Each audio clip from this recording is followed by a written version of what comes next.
যুক্তরাষ্ট্রের উত্তর পূর্বাঞ্চলে তুষার ঝড়ে স্থবির জনজীবন, বরফে যান চলাচল ব্যাহত, ৫,০০০-এর বেশি ফ্লাইট বাতিল, বন্ধ শিক্ষা প্রতিষ্ঠান, জরুরি অবস্থা জারি।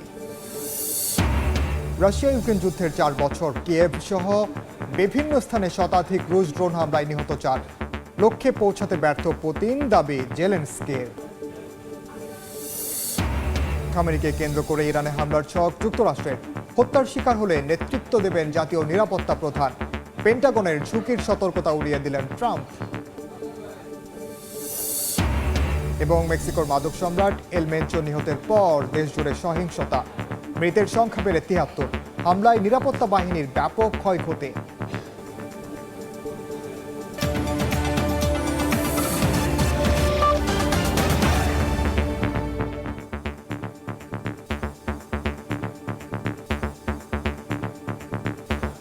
আন্তর্জাতিক সময়ের সঙ্গে আছি আমি ওমর ইনান। যুক্তরাষ্ট্রের শক্তিশালী তুষার ঝড়ে স্থবির হয়ে পড়েছে জনজীবন। উত্তর পূর্বাঞ্চলে বিস্তীর্ণ এলাকায় ১ ফুটের বেশি তুষারপাত হয়েছে। জরুরি অবস্থা জারি করা হয়েছে বেশ কয়েকটি অঙ্গরাজ্যে। এর মধ্যে প্রায় ৫,৭০০টি ফ্লাইট বাতিলের পাশাপাশি বন্ধ রয়েছে বহু সড়ক ও রেলপথ। বিভিন্ন অঙ্গরাজ্যে বন্ধ রাখা হয়েছে শিক্ষা প্রতিষ্ঠান। নিউ ইয়র্কে সহায়তার জন্য ১০০ ন্যাশনাল গার্ড সদস্য মোতায়েন করা হয়েছে। এই অবস্থায় বাসিন্দাদের প্রয়োজন ছাড়া বাইরে না বের হওয়ার পরামর্শ দিয়েছেন মেয়র জোহরান মামদানি। সোমবার ভয়াবহ তুষার ঝড়ে যুক্তরাষ্ট্রের উত্তর পূর্বাঞ্চলের বিস্তীর্ণ এলাকা ঢেকে যায় ১ ফুটের বেশি তুষারে। সড়ক ও রেল যোগাযোগ বন্ধ হয়ে যায়। হাজার হাজার ফ্লাইট বাতিল হয়ে ভোগান্তিতে পড়েন বহু যাত্রী। ঝড়ের তীব্রতায় বাড়ি ও ব্যবসা প্রতিষ্ঠান বিদ্যুৎহীন হয়ে পড়ে।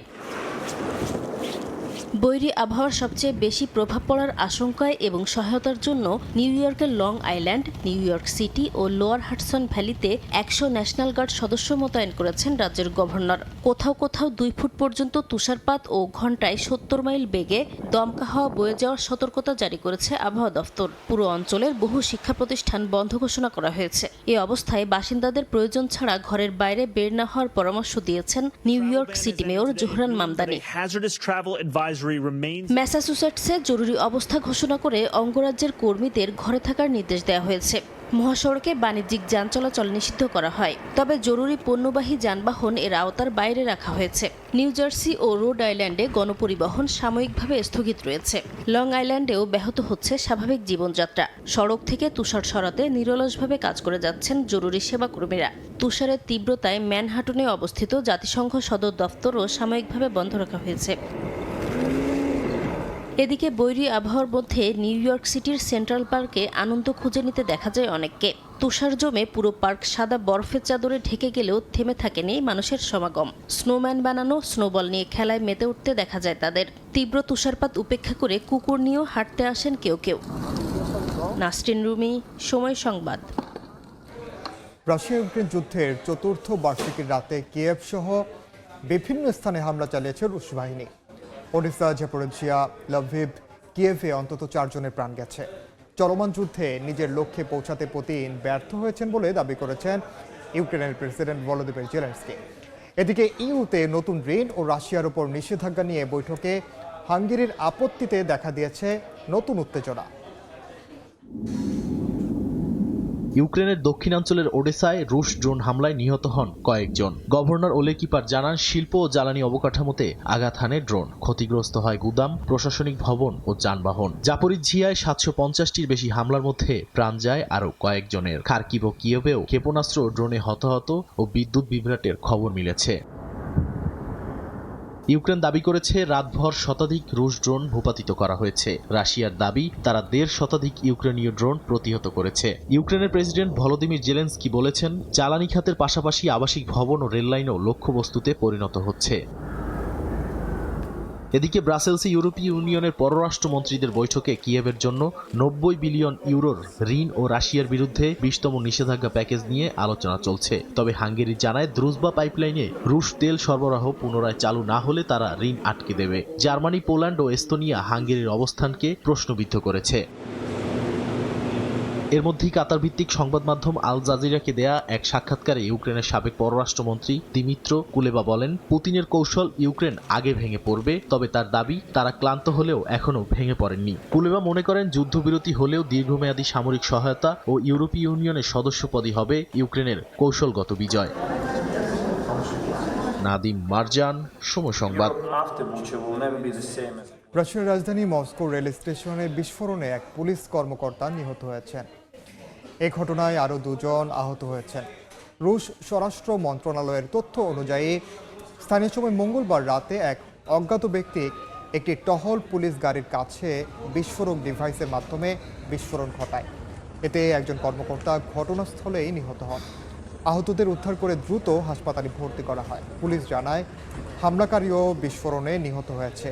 এই ঘটনার পর সাভিউলভস্কি স্টেশন এলাকায় তদন্ত শুরু করেছে নিরাপত্তা বাহিনী। হামলাকারীর পরিচয় ও উদ্দেশ্য এখনও নিশ্চিত করা হয়নি। ইরানের বিরুদ্ধে বড় ধরনের সামরিক অভিযান হলে মার্কিন ও মিত্রদের হতাহতের ঝুঁকি বাড়বে বলে ট্রাম্পকে সতর্ক করেছে পেন্টাগন। যদিও এমন ঝুঁকি উড়িয়ে দিয়েছেন মার্কিন প্রেসিডেন্ট ডোনাল্ড ট্রাম্প। এদিকে মধ্যপ্রাচ্যে যুক্তরাষ্ট্রের বড় সামরিক প্রস্তুতি নিয়ে অবসরপ্রাপ্ত অ্যাডমিরাল স্টেভরিডিস বলেছেন, এর কেন্দ্রবিন্দুতে আছেন আয়াতুল্লাহ আলী খামেনি। অন্যদিকে নিউ ইয়র্ক টাইমসের প্রতিবেদন বলছে, ইরানে হামলা বা গুপ্ত হত্যায় আয়াতুল্লাহ আলী খামেনি নিহত হলে ইরানের নেতৃত্ব দেওয়ার জন্য জাতীয় নিরাপত্তা প্রধানকে প্রস্তুত রাখা হয়েছে। ইরানের সামনে যুদ্ধের দামামা বাজাচ্ছে যুক্তরাষ্ট্র। এর মধ্যেই হোয়াইট হাউসে এক বৈঠকে প্রেসিডেন্ট ডোনাল্ড ট্রাম্পকে সতর্ক করেছেন জয়েন্ট চিফ অব স্টাফের চেয়ারম্যান। তার আশঙ্কা, ইরানের বিরুদ্ধে বড় ধরনের সামরিক অভিযান হলে মার্কিন ও মিত্রদের হতাহতের ঝুঁকি বাড়বে। এমনকি ক্ষেপণাস্ত্র প্রতিরক্ষা ভান্ডার দ্রুত ফুরিয়ে যেতে পারে বলেও সতর্ক করেন তিনি। এদিকে মধ্যপ্রাচ্যে যুক্তরাষ্ট্রের বড় সামরিক প্রস্তুতিকে দান্তের ইনফার্নোর সঙ্গে তুলনা করে অবসরপ্রাপ্ত অ্যাডমিরাল জেমস জি স্ট্যাভরিডিস বলেছেন, এর কেন্দ্রবিন্দুতে আছেন Ayatollah Ali Khamenei. President Donald Trump 10 দিনের মধ্যে কূটনৈতিক না সামরিক পদক্ষেপ নেবেন সে সিদ্ধান্ত জানাতে পারেন। কূটনীতি ব্যর্থ হলে ইরানের পারমাণবিক ও সামরিক স্থাপনায় হামলার কথাও ভাবা হচ্ছে। নিউ ইয়র্ক টাইমসের প্রতিবেদন অনুযায়ী, হামলা বা গুপ্ত হত্যায় যদি আয়াতুল্লাহ আলী খামেনি অক্ষম বা নিহত হন, তাহলে ইরানের নেতৃত্ব দেওয়ার জন্য জাতীয় নিরাপত্তা প্রধান আলী লারিজানিকে কেন্দ্রে রেখে বহুস্তর উত্তরাধিকার পরিকল্পনা তৈরি করা হয়েছে। প্রতিবেদনে বলা হয়, খামেনি 4 ধাপের বিকল্প তালিকা নির্ধারণ করেছেন এবং শীর্ষ কর্মকর্তাদেরও নিজ নিজ উত্তরসূরি ঠিক করতে বলেছেন, যাতে শাসন ব্যবস্থা টিকে থাকে। একই সময় যুক্তরাষ্ট্রে এক জরিপে দেখা গেছে, মাত্র 21% মার্কিন ইরানে হামলার পক্ষে, বাকি 49% এর বিপক্ষে। এমনকি তেহরানের হুঁশিয়ারিও স্পষ্ট, যে কোনো মার্কিন হামলাকে আগ্রাসন হিসেবে দেখা হবে এবং এর জবাব তীব্র ও কঠোর হবে। জেনেভায় বৃহস্পতিবার আবারও বসছে যুক্তরাষ্ট্র ইরান পরোক্ষ পারমাণবিক আলোচনা। ইরানের প্রেসিডেন্ট মাসুদ পেজেশকিয়ান বলেছেন, আগের বৈঠক থেকে উৎসাহমূলক ইঙ্গিত মিলেছে। পররাষ্ট্রমন্ত্রী আব্বাস আরাকচি জোর দিয়ে বলেন, পারমাণবিক কর্মসূচি দেশের গর্ব ও মর্যাদা। এনপিটি চুক্তির আওতায় শান্তিপূর্ণ সমৃদ্ধির অধিকার আছে তেহরানের। নাদিম মারজান, সময় সংবাদ। ইরানে ফলের বাজারে হেলিকপ্টার বিধ্বস্ত হয়ে 4 জন নিহত হয়েছেন। স্থানীয় সময় মঙ্গলবার ইস্পাহান প্রদেশে এ দুর্ঘটনা ঘটে। সংশ্লিষ্ট কর্তৃপক্ষ জানায়, নিহতদের মধ্যে 2 জন পাইলট এবং 2 জন ফল বিক্রেতা।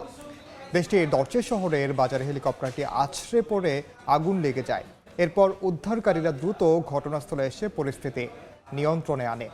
দেশটির রাষ্ট্রীয় সংবাদ সংস্থা IRNA জানায়, প্রযুক্তিগত ত্রুটির কারণেই এই দুর্ঘটনা। বিশ্লেষকরা বলছেন, দীর্ঘদিন ধরে আমেরিকান নিষেধাজ্ঞার কারণে ইরান তার পুরানো বিমান বাহিনীর যন্ত্রাংশ সংগ্রহে সমস্যায় পড়ছে। এতে ইরানের বিমান নিরাপত্তার রেকর্ড খারাপ অবস্থায় আছে।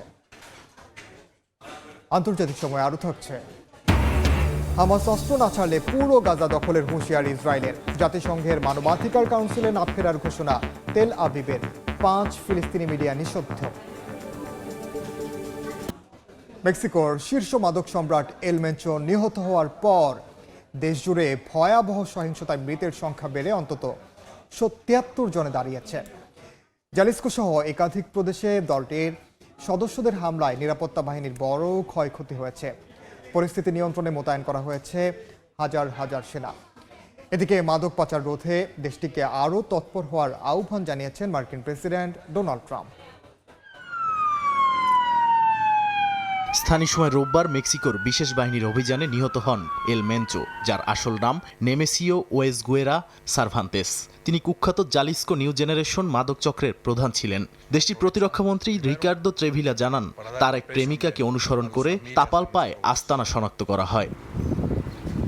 এল মেনচোর মৃত্যুর পর দেশ জুড়ে তাণ্ডব চালায় তার বাহিনী। সড়কে 250-র বেশি অবরোধ, যানবাহনে অগ্নিসংযোগ, ব্যাংক ও ব্যবসা প্রতিষ্ঠানে আগুন এবং বিভিন্ন শহরে হামলার ঘটনা ঘটে। শুধু জালিস্কোতেই 6টি আলাদা হামলায় ন্যাশনাল গার্ডের বহু সদস্য নিহত হন। জালিস্কোতে বেশ কয়েকজন মাদক পাচারকারী চক্রের সদস্য নিহত হয়েছেন। পাশের মিচকোয়ান প্রদেশে নিহত হন আরও কয়েকজন। এছাড়া একজন কারারক্ষী ও প্রসিকিউটর দপ্তরের এক কর্মকর্তা প্রাণ হারান। এক স্থানে সেনারা মাদক পাচার চক্রের আরেক শীর্ষ সদস্যকে হত্যা করে, যিনি সেনা হত্যার জন্য $1000 পর্যন্ত পুরস্কার ঘোষণা করেছিলেন। মেক্সিকোর প্রেসিডেন্ট ক্লদিয়া শেইনবাউম পরিস্থিতি শান্ত রাখার আহ্বান জানিয়েছেন। তিনি জানান, সোমবারের মধ্যে 20টি প্রদেশে তৈরি হওয়া সব অবরোধ সরিয়ে নেওয়া হয়েছে। তবে সহিংসতায় আটকে পড়া পর্যটকরা এখনও নিজ নিজ দেশে ফেরার অপেক্ষায় রয়েছেন। নাদিম মারজান, সময় সংবাদ।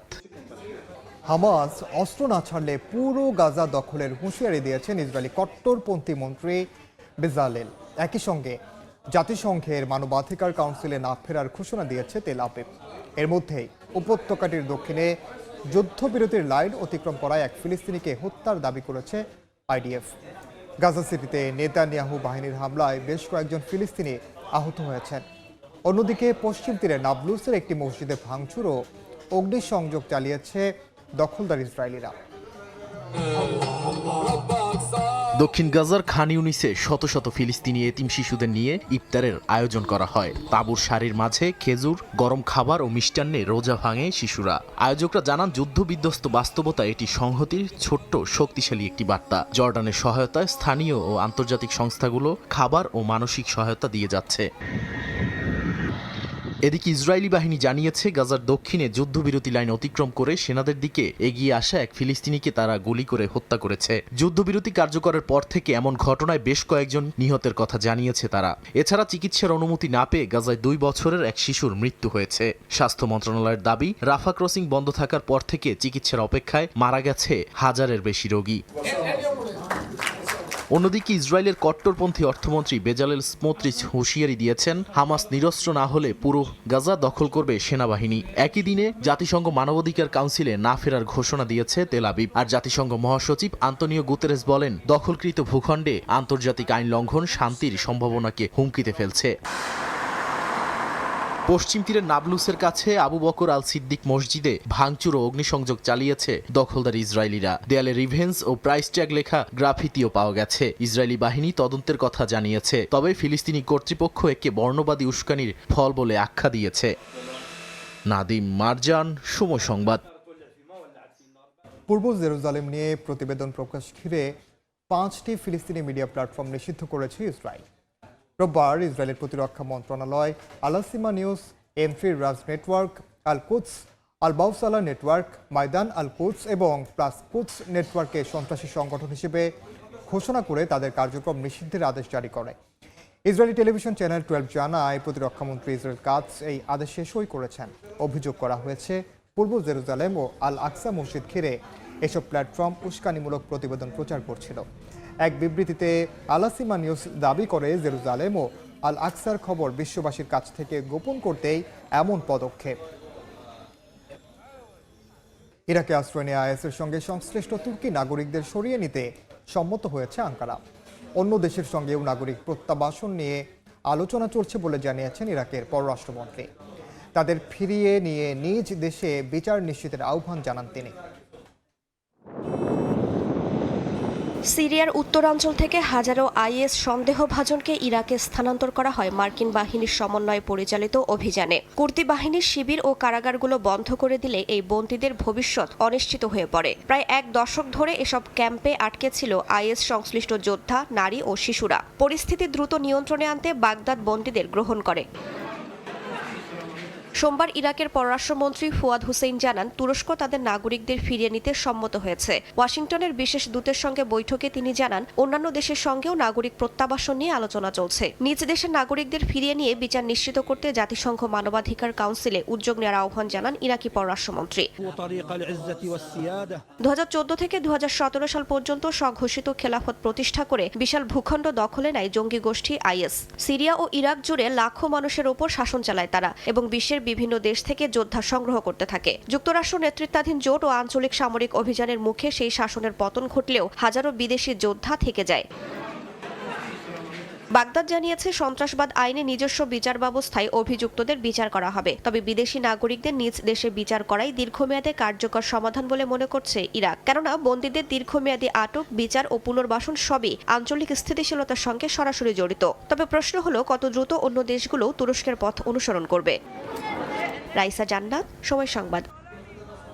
সিরিয়ায় যুক্তরাষ্ট্রের সবচেয়ে বড় ঘাঁটি থেকে সেনা সরাতে শুরু করেছে ওয়াশিংটন। সোমবার হাসাকা প্রদেশের কাস্ট্রাক ঘাঁটি থেকে কয়েকটি ট্রাক সাজোয়া যান বেরিয়ে যেতে দেখা যায়। কাস্ট্রাক ঘাঁটি থেকে সেনা পুরোপুরি সরে গেলেও ইরাক সীমান্তের কাছে রোমেইলানে একটি ঘাঁটি রেখে দেবে যুক্তরাষ্ট্র নেতৃত্বাধীন জোট। প্রায় এক দশক আগে ইসলামিক স্টেটের বিরুদ্ধে অভিযানে কুর্দির নেতৃত্বাধীন এসডিএফ এর সঙ্গে অংশীদারিত্বের ভিত্তিতে সিরিয়ায় মোতায়েন হয় মার্কিন সেনা। যদিও মার্কিন সেনা প্রত্যাহারের বিষয়ে সিরিয়ার প্রতিরক্ষা মন্ত্রণালয়, এসডিএফ এবং যুক্তরাষ্ট্রের সেন্ট্রাল কমান্ডের পক্ষ থেকেও কোনো মন্তব্য করা হয়নি। আন্তর্জাতিক সময় আরও থাকছে। ইন্দো প্যাসিফিক অঞ্চলে চীনা প্রভাব ঠেকাতে কোবরা গোল্ড মহড়া শুরু। অংশ নিচ্ছে যুক্তরাষ্ট্র সহ 30 দেশের 8,000-এর বেশি সেনা। গুরুত্ব পাবে প্রশিক্ষণ কৌশল। কুখ্যাত যৌন অপরাধী জেফ্রি এপস্টেইন কেলেঙ্কারিতে সংশ্লিষ্টতার জেরে গ্রেফতারের পর ছাড়া পেয়েছেন সাবেক ব্রিটিশ রাষ্ট্রদূত ও লেবার পার্টির নেতা পিটার ম্যান্ডেলসন। এপস্টেইনের সঙ্গে সম্পর্ক ঘিরে ম্যান্ডেলসনের বিরুদ্ধে নানা অসদাচরণের অভিযোগ ওঠে। অভিযোগ তদন্তের অংশ হিসেবে সোমবার লন্ডনে তাকে গ্রেফতার করা হয়। এই ঘটনায় মেট্রোপলিটন পুলিশ তাদের নীতিমালা অনুযায়ী সরাসরি ম্যান্ডেলসনের নাম উল্লেখ করেনি। তারা বলেন, 72 বছর বয়সী এক ব্যক্তিকে সরকারি দায়িত্বে থাকাকালে অসদাচরণের সন্দেহে গ্রেফতার করা হয়। তাকে জিজ্ঞাসাবাদের জন্য লন্ডনের একটি পুলিশ স্টেশনে নেওয়া হয়েছে। পরে 72 বছর বয়সী ওই ব্যক্তিকে পরবর্তী সময়ে তদন্তে সহযোগিতা করার শর্তে মুক্তি দেয়া হয়েছে বলে জানায় পুলিশ। ইন্দো প্যাসিফিক অঞ্চলে চীনা প্রভাব ঠেকাতে যৌথ সামরিক সক্ষমতা জোরদারে শুরু হয়েছে 45তম কোবরা গোল্ড মহড়া। থাইল্যান্ড ও যুক্তরাষ্ট্র সহ 30 দেশের 8,000-এর বেশি সেনা অংশ নিচ্ছে এবারের আয়োজনে। মহড়ায় স্থল, সমুদ্র, আকাশের পাশাপাশি গুরুত্ব পাচ্ছে মহাকাশ ও সাইবার ডোমেনও। স্থানীয় সময় মঙ্গলবার থাইল্যান্ডের রেয়ং প্রদেশে শুরু হয় দক্ষিণ পূর্ব এশিয়ার সবচেয়ে বড় ও দীর্ঘমেয়াদী সামরিক মহড়া কোবরা গোল্ড। ব্যাংকক ও ওয়াশিংটনের যৌথ উদ্যোগে আয়োজিত 45তম এই মহড়ায় অংশ নিচ্ছে 30টি দেশ এবং 8,000-এর বেশি সামরিক সদস্য। উদ্বোধনী আয়োজনে বিভিন্ন দেশের পতাকা উত্তোলন ও সামরিক কুচকাওয়াজ অনুষ্ঠিত হয়। এবারের প্রশিক্ষণের মূল প্রতিপাদ্য combined joint all domain operations. মহড়ায় স্থল, সমুদ্র ও আকাশের পাশাপাশি মহাকাশ ও সাইবার ক্ষেত্রে গুরুত্ব দেওয়ার কথা জানায় অংশগ্রহণকারী দেশগুলো। এই মহড়ায় স্থল, আকাশ, সমুদ্র সহ সাইবার, মহাকাশ অর্থাৎ মাল্টি ডোমেইনকে গুরুত্ব দেওয়া হচ্ছে। বর্তমান বৈশ্বিক প্রেক্ষাপটে প্রশিক্ষণ কৌশলের উপরও গুরুত্বারোপ করা হবে। কোবরা গোল্ড ইন্দো প্যাসিফিক অঞ্চলে অংশীদারিত্ব, শান্তি ও নিরাপত্তার প্রতি যুক্তরাষ্ট্রের অঙ্গীকারই প্রতিফলন। মহড়ায় অংশ নেওয়া দেশগুলোর মধ্যে রয়েছে ইন্দোনেশিয়া, সিঙ্গাপুর সহ আঞ্চলিক ও বৈশ্বিক অংশীদাররা। আগামী 6 মার্চ পর্যন্ত চলবে এই মহড়া। বিশ্লেষকদের মতে সাম্প্রতিক সময়ে এই অঞ্চল ঘিরে যুক্তরাষ্ট্র সহ পারমাণবিক শক্তিধর দেশগুলোর আগ্রহ বেড়েছে। অর্থনীতি, বাণিজ্য, প্রযুক্তি ও সামরিক কর্মকাণ্ডের মাধ্যমে ইন্দো প্যাসিফিকে চীনের প্রভাব দিন দিন বাড়ছে। বেইজিংকে ঠেকাতে অঞ্চলটিতে নিরাপত্তা বলয় তৈরিতে মরিয়া যুক্তরাষ্ট্র। বরকতুল্লাহ, সময় সংবাদ। ক্যারিবীয় সাগরে সন্দেহভাজন একটি নৌযানে মার্কিন হামলায় অন্তত 3 জন নিহত হয়েছেন। মার্কিন সাউদার্ন কমান্ড জানায়, স্থানীয় সময় রোববার নৌকা লক্ষ্য করে এই হামলা চালানো হয়। তাদের দাবি, নৌকাটি মাদক চোরাচালানের রুট ধরে চড়ছিল। অভিযানে মার্কিন সেনাদের কোনো ক্ষয়ক্ষতি হয়নি। গেল সেপ্টেম্বর থেকে মাদক পাচারের বিরুদ্ধে পূর্ব প্রশান্ত মহাসাগর ও ক্যারিবীয় সাগরে অভিযান জোরদার করেছে ট্রাম্প প্রশাসন।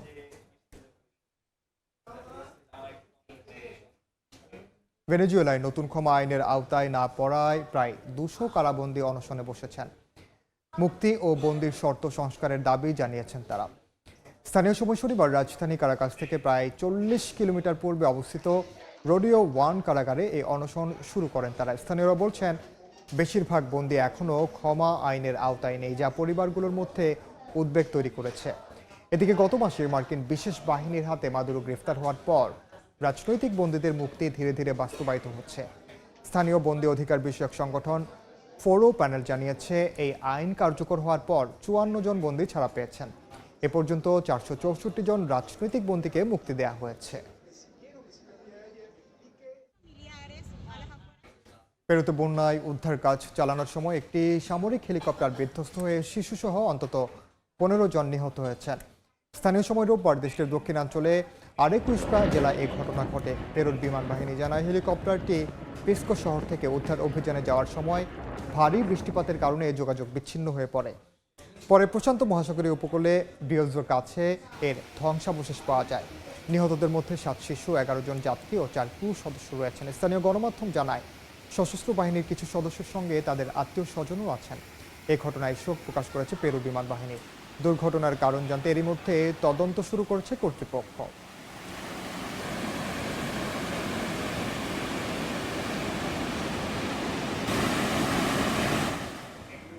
ভারতের ঝাড়খণ্ড রাজ্যের 7 জন আরোহী নিয়ে একটি এয়ার অ্যাম্বুলেন্স বিধ্বস্ত হয়েছে। এতে থাকা সবাই নিহত হয়েছেন। আবহাওয়ার কারণে রুট বদলের অনুরোধের পরেই হারায় যোগাযোগ। ভারতের বেসামরিক বিমান চলাচল নিয়ন্ত্রক সংস্থা ডিজিএস জানিয়েছে, বিচক্রাফট C-90 মডেলের এয়ারক্রাফট অ্যাম্বুলেন্সটি পূর্বাঞ্চলীয় ঝাড়খণ্ড রাজ্যে বিধ্বস্ত হয়। রেডবার্ড এয়ারওয়েজ পরিচালিত উড়োজাহাজটি স্থানীয় সময় সন্ধ্যা 7টায় রাঁচি থেকে উড্ডয়ন করে। পরে খারাপ আবহাওয়ার কারণে রুট পরিবর্তনের অনুরোধ জানানো হয়। কিছুক্ষণ পরেই বিমানটির সঙ্গে যোগাযোগ ও রাডার সংযোগ বিচ্ছিন্ন হয়ে যায়। ঘটনাস্থলে অনুসন্ধান ও উদ্ধার দল কাজ শুরু করে। তদন্তে পাঠানো হয় এয়ারক্রাফট অ্যাক্সিডেন্ট ইনভেস্টিগেশনের একটি দল। চীনের ইবিন এবং জিনান শহরে বসন্ত উৎসব উপলক্ষে আয়োজন করা হয়েছে ড্রোন লাইট শো। ইবিন শহরে একযোগে আকাশে উড়াল দেয় 5000 ড্রোন। দর্শনার্থীদের করতালি আর উচ্ছ্বাসে মুখর হয়ে ওঠে উৎসবের রাত।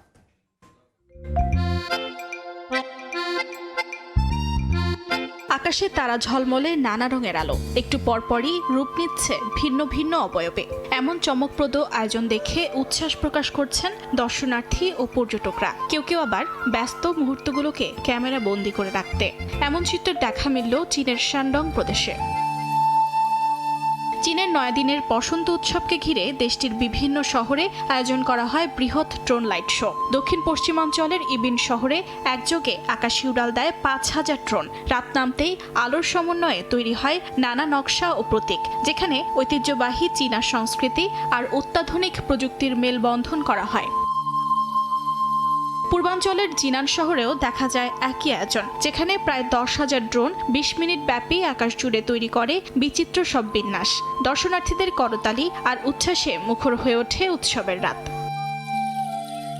বসন্ত উৎসব দেশটির সবচেয়ে গুরুত্বপূর্ণ পারিবারিক ও সাংস্কৃতিক উদযাপন। এই বছর 17 ফেব্রুয়ারি শুরু হওয়া উৎসবে পারিবারিক পুনর্মিলন, ঐতিহ্যবাহী খাবার আর শুভেচ্ছা বিনিময়ের পাশাপাশি যুক্ত হয়েছে প্রযুক্তি নির্ভর আলোর প্রদর্শনী, যা উৎসবকে দিয়েছে নতুন মাত্রা।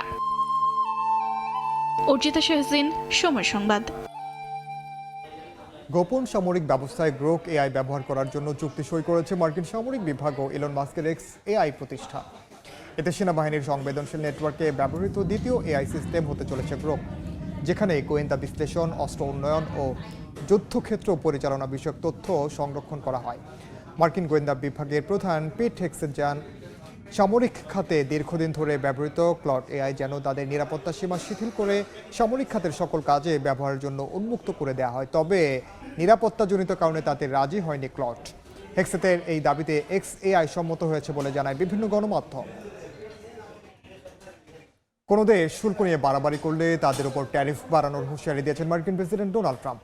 গেল শুক্রবার মার্কিন সুপ্রিম কোর্ট জানান, 1977 সালের আন্তর্জাতিক জরুরি অর্থনৈতিক ক্ষমতা আইন অনুযায়ী প্রেসিডেন্টের জন্য অতিরিক্ত শুল্ক আরোপ করার অনুমোদন নেই।